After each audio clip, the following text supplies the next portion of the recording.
The Kraft Foods Company presents The Great Gildersleeve.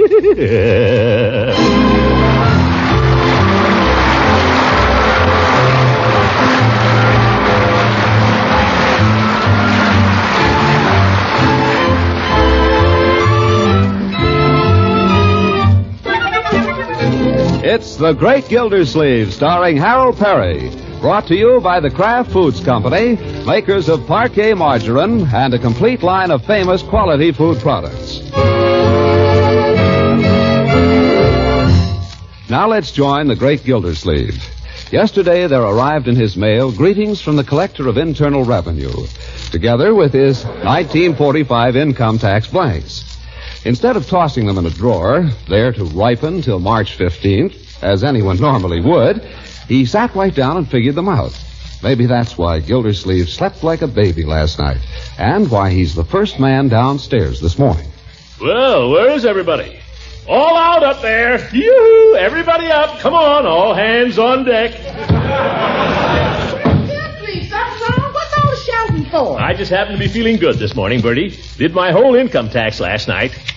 Well, I'm glad you're feeling good. Yes, sir. And when I feel good, Bertie, I tend to get hungry. What's for breakfast? Mr. Gildersleeve, that's a fair question. What do you mean? Well, sir, the milkman didn't leave no eggs this morning. He didn't hardly leave no milk. He didn't hardly leave nothing. Gee. I told him, I said, I don't know why you bothered to come around here at all. What did he say? He said, 'cause I'm so beautiful. I told him if his egg was half as fresh as his talk, he wouldn't get so many complaints, and that's a fact. Well, do the best you can, Bertie, because I've got big things to do today. Big things to do, and it's going to take plenty of fuel.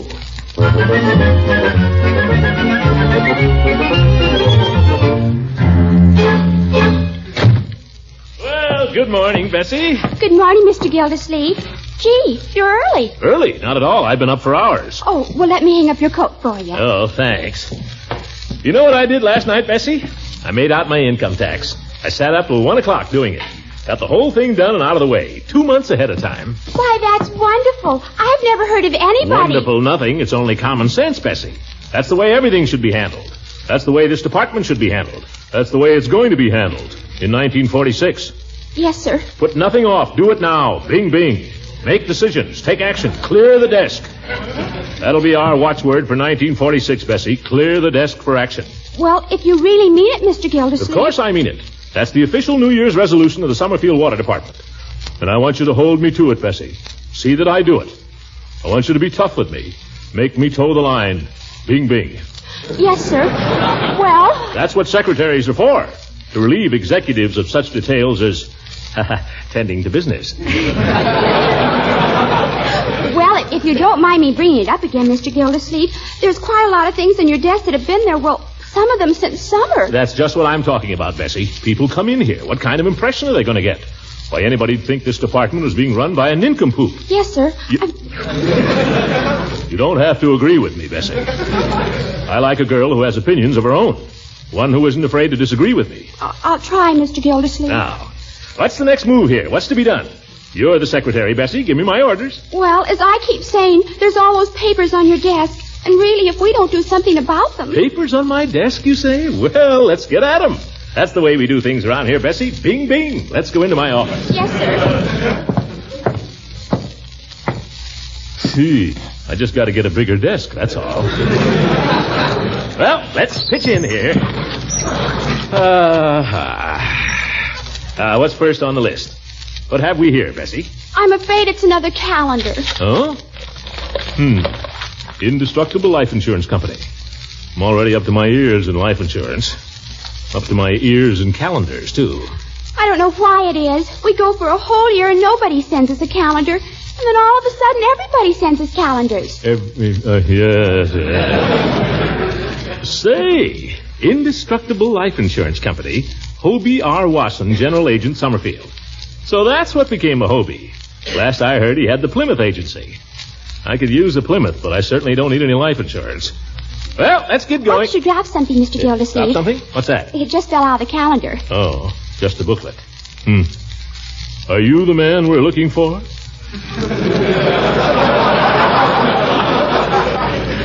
Would you like a job offering the following advantages? Start at the top. Rapid advancement.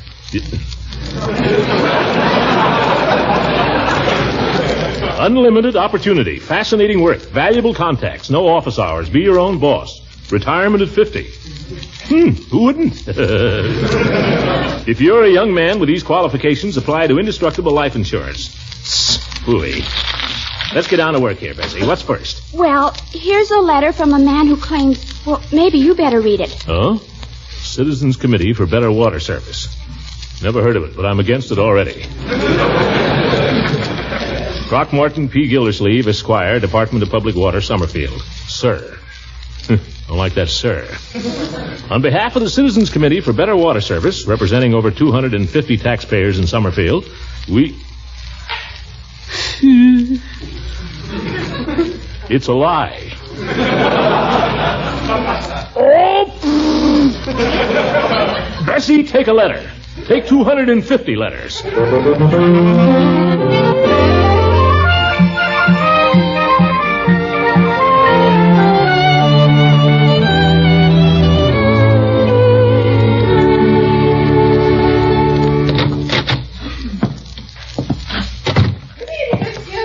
Good evening, Bertie. Hope I haven't kept dinner waiting. No, sir, I'm just getting the table set. That's good. Busy day today.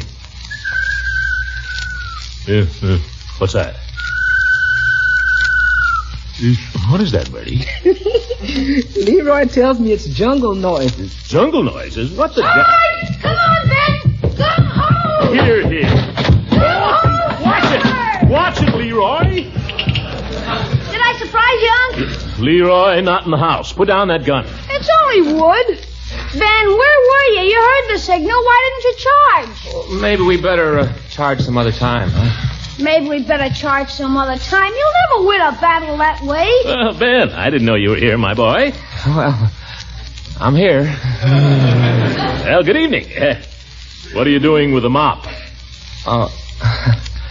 Bayonet. Well, boys will be boys. Leroy, I mean. You're staying to supper, I hope? Well, Of course he's staying to supper. Oh, fine. Well, seems to me I've been staying to supper a lot lately. Glad to have you, Ben. Glad to have you. Yes, sir. Can I sit next to Ben at supper? We'll see, my boy. I think someone else might have something to say about that. Eh, Marjorie? Leroy's been simply monopolizing Ben all afternoon. I have not. Ben and me were playing Carlson's Raiders, weren't we, Ben? Yeah, we were playing Raiders.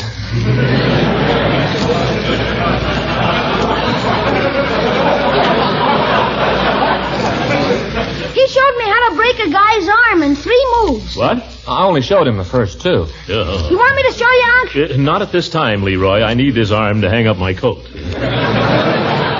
Okay. Come on, Ben. Let's start all over. I'll be the underwater demolition team this time. I'm swimming down the hall. You just lie low and tread water there in the dining room. With your rifle in your teeth, see? Then when I give the signal, we spring out and jump the sentry, okay? Unc can be the sentry. Huh? Oh, no. Uncle Mort, for heaven's sake, make Leroy lay off Ben. He's been after him like this all afternoon. No, Leroy.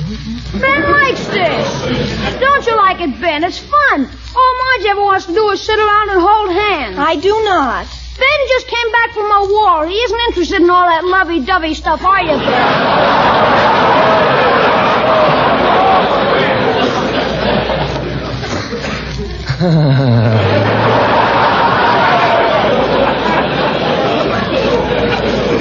Come on, Ben. What do you say? Let's... I think the mission had better be postponed for tonight, Colonel Carlson. Suppose you go up and wash your hands for dinner. Oh, but Don't argue with your superiors. Your present mission is to go upstairs and wash your hands. You have your orders. Forward. March. Vinegar Joe. Boy, is he corny. Yes. Well, let's go in and sit down, shall we, till dinner's ready?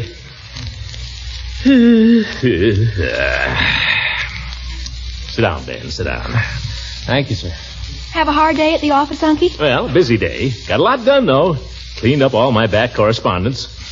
Told off a lot of people and cleared my desk right down to the blotter. Yes, sir, it's been bing-bing all day long. And last night I stayed up till 1 o'clock finishing my income tax. Did I tell you that? Over and over.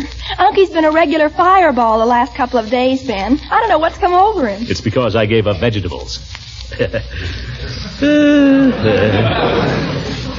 It's a good feeling. Feeling that you've accomplished something. Doesn't come very often. What have you two been doing?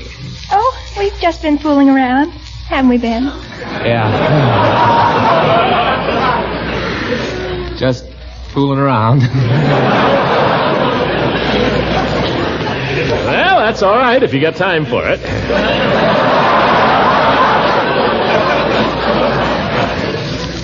Ben, my boy, what are you planning to do now that you're out of the Navy? Do? Yes, for a living. Oh, I don't know, Mr. Gildersleeve. Guess I don't know. Well, surely you must have given some thought to your future after all those years you were in the Navy. You must have had some plan. What was it? I guess it was just to get out of the Navy. But what were you going to do after that? Well, I guess I thought I'd take it easy a few weeks and then look around, sort of. I don't know. That's no way to do it, Ben, if you'll pardon my saying so. It doesn't pay to drift, my boy. You want to get right in there, take the bull by the horn, strike while the iron is hot. No, Uncle Mort, don't rush Ben. He's earned a rest, and I think he should take it. I'm sorry, my dear, but I'm telling Ben this for his own good. Business is business, you know. It's dog eat dog. Dog eat dog? Competition, my boy. Reconversion just around the corner. Flat irons, refrigerators. This isn't war anymore. This is business. Men are coming back every day. You got to get right in there and start punching if you don't want to get left. Well, gosh, But Ben doesn't know what he wants to do yet. Can't wait for that. The important thing is to get started. A man has obligations, my dear. Now, Ben, if everything goes well, you have a wife one of these days. And children to support. Loved ones to provide for.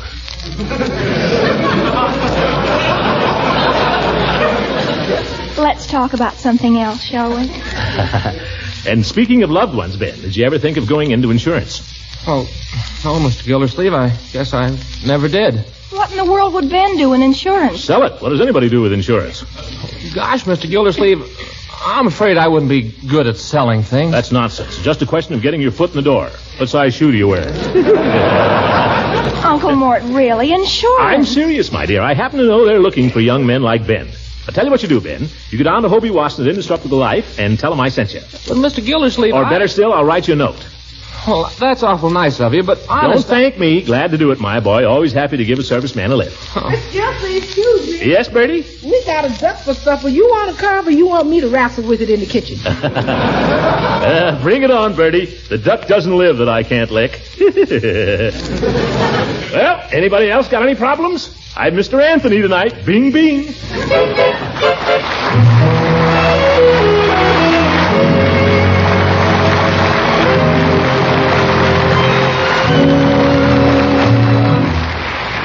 The Great Gildersleeve will be back in a few moments. Do you mind if I barge in a few seconds, Mr. Lang? No, go right ahead. Well, the other day, my wife asked me to pick up the groceries. And as I went out the door, the last thing she said was, "Don't forget to pick up a pound of parquet." Well, that doesn't surprise me, because parquet margarine is a spread that's preferred by millions. Well, it happens that our food dealer was out of parquet, so I had to bring back something else. My wife didn't like it. Well, sometimes there isn't enough parquet to go around. But that's usually a temporary condition because Kraft is doing everything possible to keep dealers supplied with flavor-fresh parquet. Anyway, it was an interesting experience for me, because it taught me that wives are pretty fussy about the spreads they serve to their families. Yes, that's right. Women all over the country have found that a sure way to satisfy family appetites is to serve parquet margarine, the spread that tastes so good on bread, toast, pancakes, and waffles. They know, too, that they can buy parquet margarine at just about half the price of costly spreads. So be sure to keep asking for delicious, economical parquet, P-A-R-K-A-Y, parquet margarine, made by Kraft.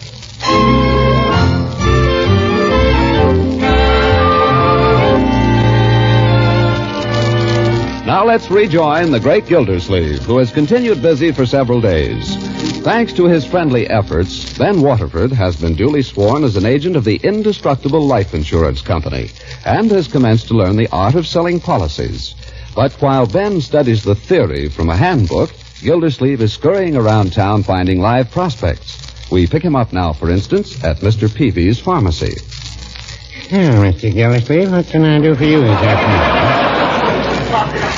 Not a blessed thing, Peavy, not a thing. Just stopped in to pass the time of day. Well, maybe you'd be interested in a sale we're having. It's a special on men's perfume. No, thank you. Lots of nice odors. Pleasant and at the same time quite masculine. Chief of Police took a bottle of this the other day. Makes him smell like new moon hay. Oh? Well, the chief can douse himself with essence of hay if he wants to. I will stick to soap and water. Need any soap? Not at the moment. Peavy, do you realize there's going to be a lot of ex-servicemen around here pretty soon? A lot of them here already. What about it? There'll be more. But here's the point. If you... Excuse me, Mr. Gildersleeve. Telephone. Peavy's Pharmacy. Oh, yes, Mrs. Eversole. How have you been? Oh, I've been well, thank you. She's been well. Well, as usual, that is. Peavy, What's that, Mrs. Eversole? Oil? Baby oil. My goodness, I didn't even know well, we don't recommend it for salad.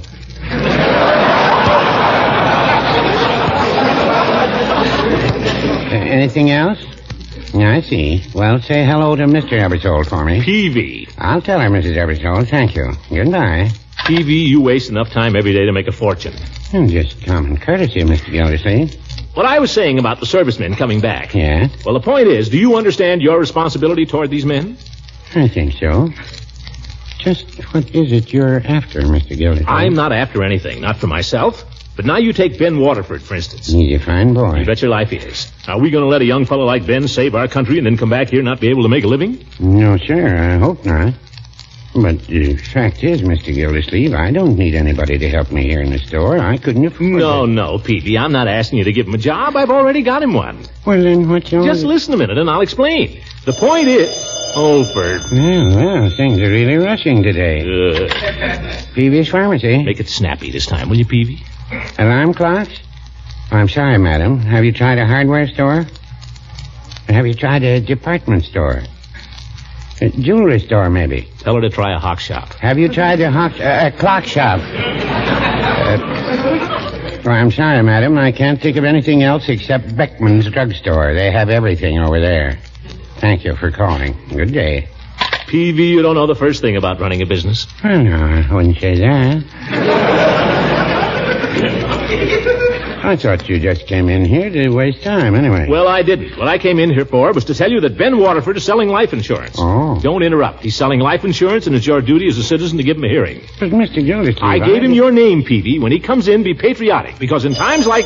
Don't you answer that. Let it ring. When Ben comes in, Peavy... Peavy's Pharmacy. Oh, I give up. Goodbye, you money grubber.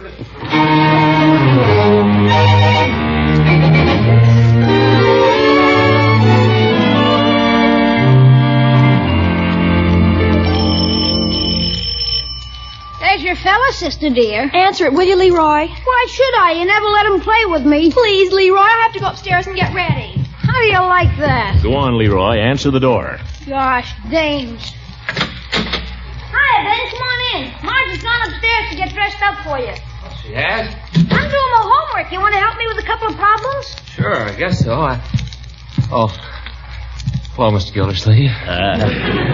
Hello, Ben. Leroy, take your homework in the study, please. Okay. See you later, Ben. Oh, Ben, sit down. How's the insurance going, my boy? I've been working pretty hard. That's the stuff. Did you see Mr. Peavy? Yes, sir. Saw him this afternoon. Was he pleasant? Oh, yes, sir. He was very nice. I thought so. I went in there this morning and soft-soaped him. Of course, I'm a pretty important customer to Peavy. I get all my cigars there. I see. How big a policy did he buy? He didn't buy a policy. He didn't? Well, why not, for heaven's sake? Well, he said he didn't want any. What'd you say? Nothing. I couldn't think of an answer to that. Ben, that's no way. You gotta force the sale. I'm afraid I'll never get the hang of it, Mr. Gildersleeve. Now, my boy, we mustn't be discouraged. When a man says he doesn't want any insurance, that's only the beginning. You don't just give up. You stick around, make conversation, look for an opening. Well, I hung around for a while and made little conversation. Oh, what happened? He sold me a bottle of perfume. That means you haven't sold anything yet in 3 days? No, sir, not yet. That settles it. We're going to make a sale this evening. Right this evening. Yeah, but Marge and I were... Marge, we will forgive you if you attend to business for an hour or so. She'll respect you for it. But you can't sell insurance in the middle of the night. Nonsense. It's only 7:30. We'll go over and see Judge Hooker, sell him a policy, and you'll be back here by 8:30. But I don't think I know how to sell it. Don't you worry, my boy. On this deal, I'm going to help you.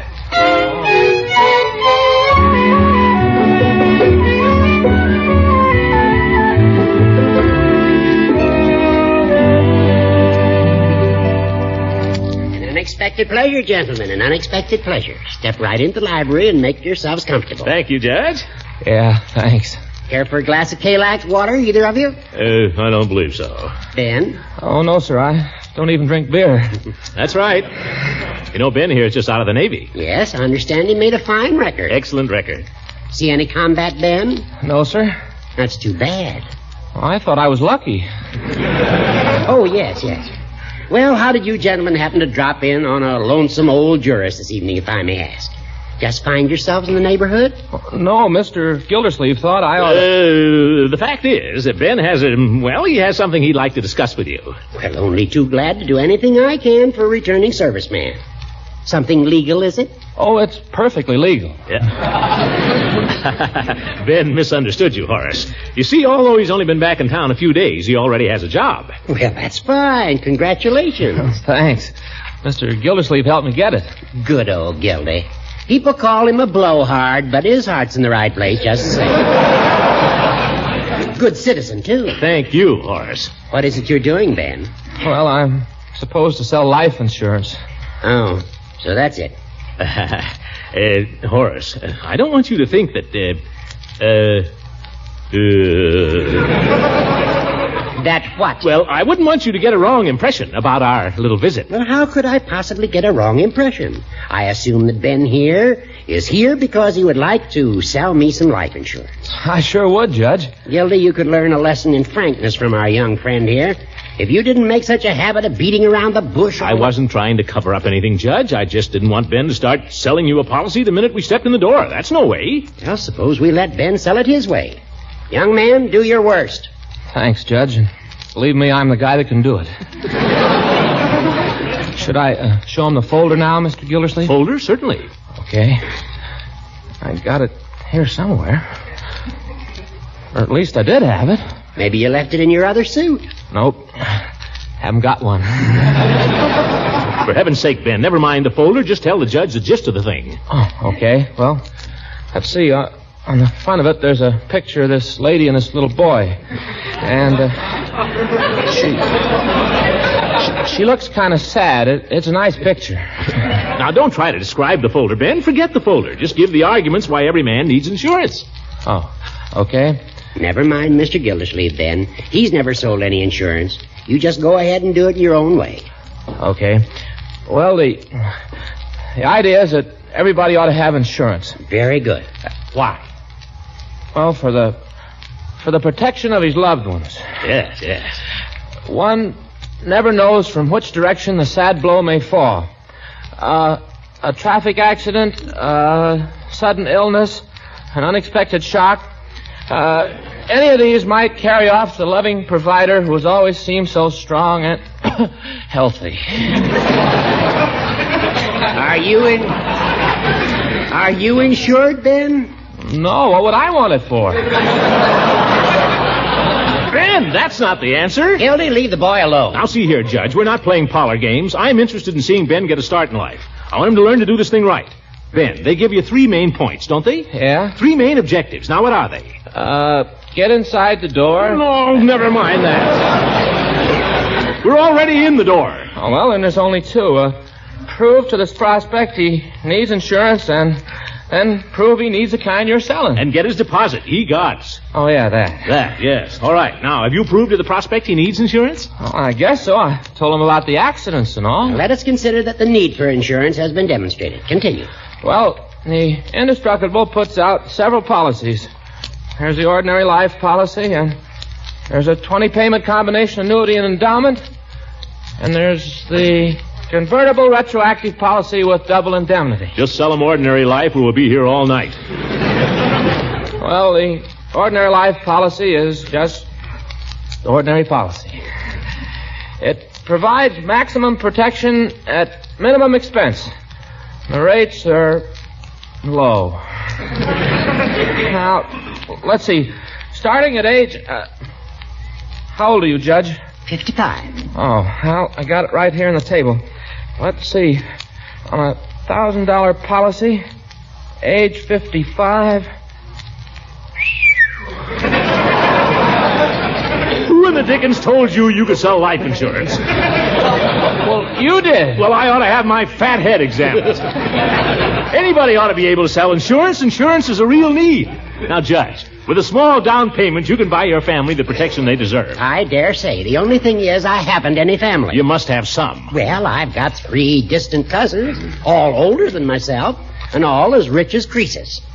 But now, Mr. Gildersleeve, then, he's a family man. Of course. A niece and a nephew, the apples of his eye. Yep. You wouldn't want to have Leroy and Marjorie left without protection, would you, Gildy? I don't think you should, Mr. Gildersleeve. You stay out of this.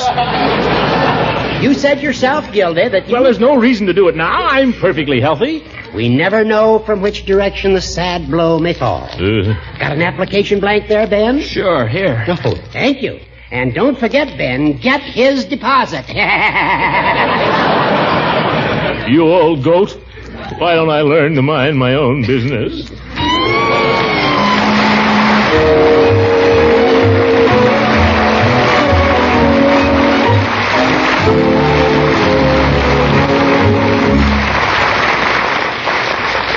We'll hear from the Great Gildersleeve again in just a moment. Your menu for breakfast may change from day to day because all of us like variety in foods. But whether you have toast, sweet rolls, pancakes, or waffles, it's the spread that makes them taste extra good. I expect that's why millions of American families prefer Parquet margarine, because on any breakfast menu or meal where hot breads are served, Parquet's fresh, dairy-like flavor is still unmatched.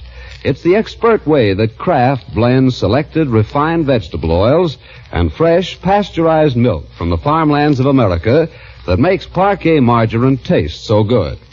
And, of course, it adds important nourishment to your family's daily diet because it helps provide food energy and essential vitamin A. So for a quality spread, serve your family Parquet, P-A-R-K-A-Y, Parquet margarine, made by Kraft. Hey,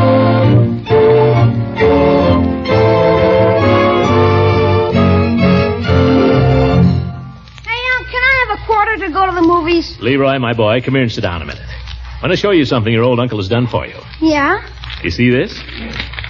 What is it? That, my boy, is a life insurance policy.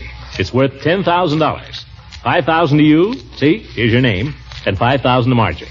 Now, what do you think of that? $5,000? Yes, sir, $5,000. Gee, that's swell, Unc. When do I get it? Let us hope it won't be for a long, long time. Oh. Well, can I have a quarter now? No, now get out of here. Good night, everybody.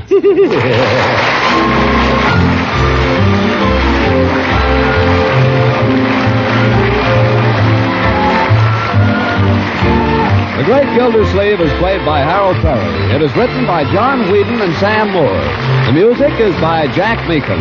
This is John Lang speaking for the Kraft Foods Company and inviting you to listen in again next week for the further adventures of the Great Gildersleeve.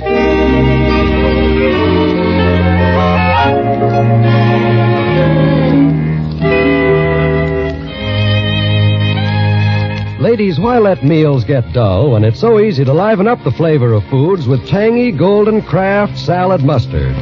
You can blend this creamy, smooth salad mustard right into cooked foods. Spread it on sandwich meats for lip-smacking flavor. Or use Kraft salad mustard in gravies, relishes, and barbecue sauce for extra flavor zest. Also, be sure to try the sharper Kraft mustard with nippy horseradish added for frankfurters and sauces for fish.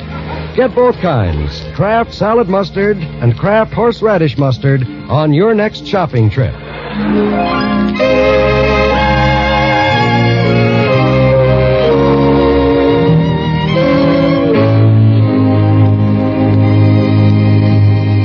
This is NBC, the national broadcasting company.